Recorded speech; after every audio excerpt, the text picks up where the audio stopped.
Semen analysis గురించి explain చేస్తాను. So మేల్స్కి చేసే very important test and then only one test అని కూడా చెప్పొచ్చు for at times. So very important test అనేది ఈ సెమెన్ అనాలిసిస్ అనమాట. సో ఈ సెమెన్ అనాలిసిస్లో మనం ఏం చూస్తాము అండ్ దెన్ ఇంటర్ప్రిటేషన్ ఏంటి అనేది నేను ఎక్స్ప్లెయిన్ చేస్తాను. సో సెమెన్ అనాలిసిస్లో ఫస్ట్ అబ్స్టినెన్స్ అంటే హస్బెండ్ అండ్ వైఫ్ మీట్ అయ్యి అట్లీస్ట్ ఒక 2 to 3 days గ్యాప్లో ఆర్ మ్యాక్సిమం 7 days గ్యాప్ ఉంటే మనము సెమెన్ అనాలిసిస్ అనేది చేసుకోవచ్చు. Some times maybe at certain situation కొంచెం గ్యాప్ తక్కువ ఉంటే కూడా మనము సెమెన్ అనాలిసిస్ అనేది చూసుకోవచ్చు అనమాట.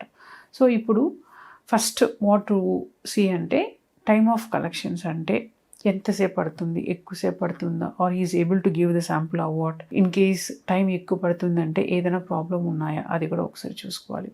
అండ్ దెన్ వన్స్ శాంపుల్ ఇచ్చిన తర్వాత ఫస్ట్ వాల్యూమ్ ఎంత ఉంది, తక్కువ ఉందా, కరెక్ట్గా ఉందా అనేది చూసుకోవాలి. అండ్ దెన్ వాల్యూమ్ చూసుకున్న తర్వాత విస్కాసిటీ అండ్ దెన్ అంటే నేచర్ ఆఫ్ సెమెన్ అనేది చూస్తారనమాట. Viscosity and then liquefaction time ఇదని చూస్తారు. దాంట్లో ఏదైనా అబ్నార్మాలిటీ ఉంటే కూడా మీకు కొంచెం ఏదైనా ఎంజైమ్స్ డిఫెక్ట్ ఉంటే ఆర్ లైక్ ఏదైనా కొంచెం infections seminal vesicles or like ప్రాస్టేట్లో ఏదైనా ఇన్ఫెక్షన్ ఉంటే కూడా కొంచెం ఈ కన్సిస్టెన్సీ అండ్ దెన్ ఈ లిక్విఫాక్షన్ టైం అంటాం అదని కొంచెం అబ్నార్మల్గా ఉంటుంది అనమాట. అండ్ దెన్ పిహెచ్ అనేది కూడా చెక్ చేసుకోవాలి.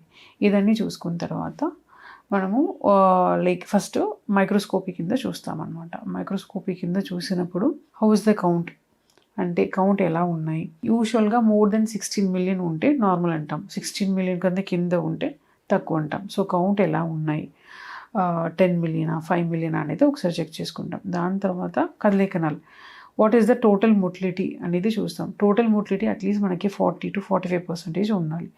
దాంట్లో ఫాస్ట్గా మూవ్ అయిన కణాలు అంటే ప్రోగ్రెసివ్ మోటిలిటీ అనేది అట్లీస్ట్ ఒక 30% ఉండాలి.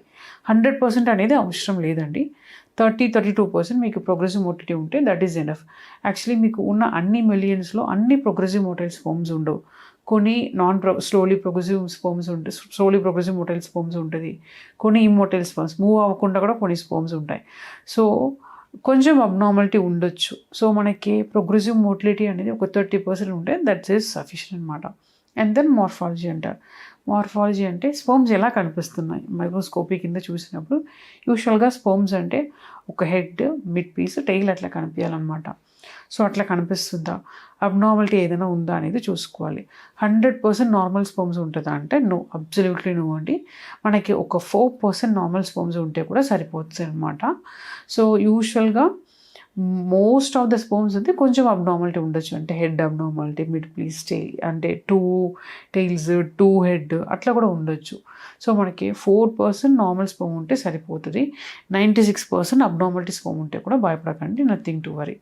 సో ఇదే కొన్ని పారామీటర్స్ సెమెన్ అనాలిసిస్లో మేము చూస్తాము. అంటే మీరు 1 year ట్రై చేసి కూడా ప్రెగ్నెన్సీ అవ్వకపోతే ఖచ్చితంగా ఈ సింపుల్ టెస్ట్ అనేది చేసుకోండి. మీకు దీని నుంచి చాలా ఇన్ఫర్మేషన్స్ అనేది వస్తుంది. దాన్ని బట్టి మీరు ట్రీట్మెంట్ కూడా తీసుకోవచ్చు. Thank you.